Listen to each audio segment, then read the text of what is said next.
Еден од клучните изговори за руската инвазија на Украина беше експанзијата на НАТО, но воената агресија на официјален Кремљ се заканува дополнително да ја засили Северноатланската алијанса. Откако Финска најави дека ќе побара прием во НАТО, историски пресврт во својата безбедносна политика и традиционалниот неутрален статус доаѓа и од Шведска по промената на повеќе деценискиот став на лодачките социјалдемократи. Главна пречка за придружувањето на овие две балтички земји на Северноатланската алијанса засега е најавеното вето на Турција заради нивната наводна поддршка за курдите. Во обид да го надмине противењето на официјална Анкара, Шведска во Турција испраќа своји дипломати, но Ердоган секако ќе биде под голем притисок да ја промени одлуката за ветото заради можноста НАТО значително да се засили во Балтичкиот регион. Генералниот секретар на Алијансата Јенс Столтенберг оценува дека ситуацијата на фронтот е охрабрувачка за украинските бранители. Russia's war in Ukraine is not going as Moscow had planned. They failed to take Kiev. They are pulling back from around Kharkiv. Their major offensive in Donbas has stalled. Russia is not achieving its strategic objectives. Ukraine can win this war.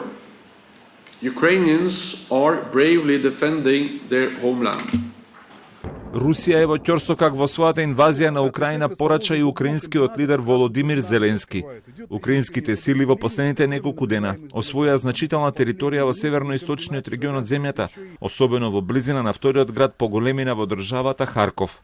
Окупанти досі не хочуть визнавати, що знаходяться в глухому куті і що їхня так звана спецоперація вже збанкрутувала. Але обов'язково настане момент, коли український народ дотисне загарбників до повного визнання ними реальності. Во видеопораката снимена во близина на Харков, украинските бранители потврдија дека стигнале до границата со Русија, означувајќи го напредокот остварен на борбеното поле.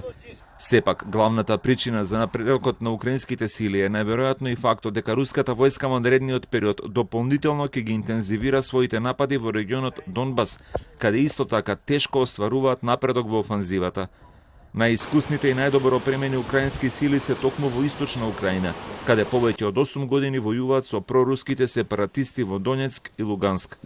Информациите за борбите во источна Украина доаѓаат многу тешко затоа што воздушните напади и артилериските баражи ја спречуваат слободната работа на новинарските екипи.